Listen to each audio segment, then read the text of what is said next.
We use Google for pretty much everything, right? But have you ever stopped to think about what it's actually doing to our memory? I mean, is it this amazing, helpful assistant, or is it kind of making our brains lazy? Let's get into it. Seriously, think about it for a second. When was the last time you actually memorized a new phone number? Chances are it's been a long time.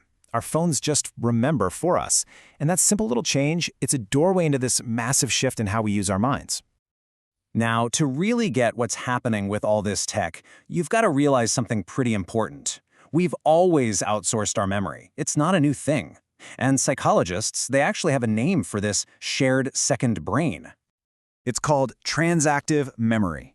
Think about a family or your group of friends. One person always remembers all the birthdays. Another one knows the Wi-Fi password. You don't have to store every single piece of information yourself. You just have to remember who to ask. It's this super efficient system of shared brain power. And this is where the internet comes roaring in. Google specifically has become our #1 transactive memory partner. It's like that one friend who knows everything, but it's on 24/7, it's instantly accessible, and it knows, well, practically everything in existence. So, what happens when we start relying on this digital partner for, well, everything? We start doing something called cognitive offloading, which is really just a fancy way of saying we use a tool to store information so our brain doesn't have to. But is this habit actually good for us? Well, a huge study back in 2011 identified what's now called the Google effect. And the finding is so simple, but it is profound. If we believe information is saved somewhere we can easily look it up later, our brain just doesn't bother to store it. Why waste the energy, right? And you can see it right here in this chart from that study. The group who was told their notes would be erased recalled way more information than the group who thought their notes were being saved. Just the expectation that the info would be there later was enough to weaken their actual memory of it.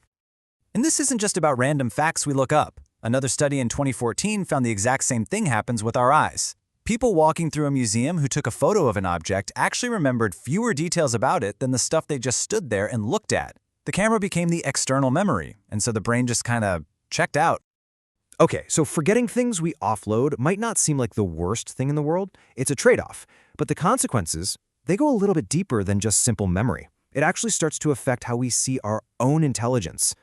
This quote from a recent study in 2022 points to a really subtle danger here. When we're constantly searching online, our brains start to get confused and misattribute that information, mixing up Google's knowledge with our own. We start to feel smarter, but it's really an illusion that can hide the fact that we aren't really learning.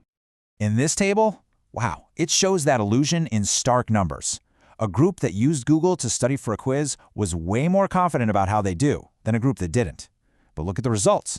They actually scored far worse. That is a huge and kind of dangerous gap between how smart we feel and how much we actually know.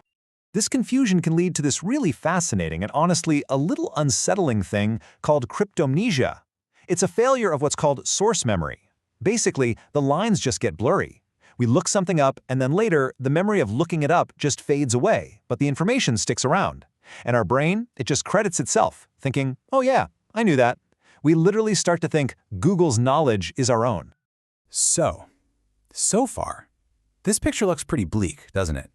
It sounds like we're just outsourcing our brains and getting overconfident. But that is not the whole story. Some researchers argue that this whole cognitive offloading thing isn't a flaw at all. It's actually a feature. It's an adaptive strategy for the world we live in now.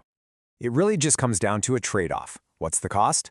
We remember less of the specific stuff we offload. But what's the benefit? Well, it frees up our brain's limited processing power to focus on other things, like connecting ideas or, learning something totally new.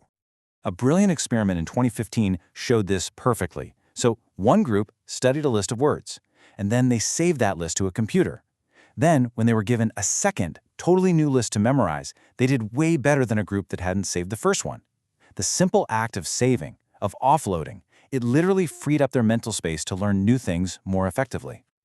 So all of this brings us to the big picture. We've seen that the internet can make it harder to recall specific facts, but it can also make it easier for us to learn new information.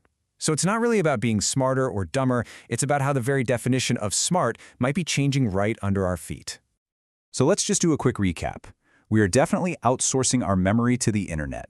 Yes, this can make it harder to recall the specific facts we offload, and yep, it can create that dangerous illusion of knowledge. But, and this is a big but, it can also be an incredibly useful and adaptive strategy, freeing up our minds for new challenges. This isn't just a simple gain or loss. It's a fundamental rewiring of how we think and remember. Which leaves us with this one final, crucial question to chew on. We have built this incredible, powerful, interconnected memory system with our technology. But what does it mean for us as individuals? Is this new partnership making us smarter as a collective? Or is it just making us more helpless and more dependent when we're disconnected and all alone?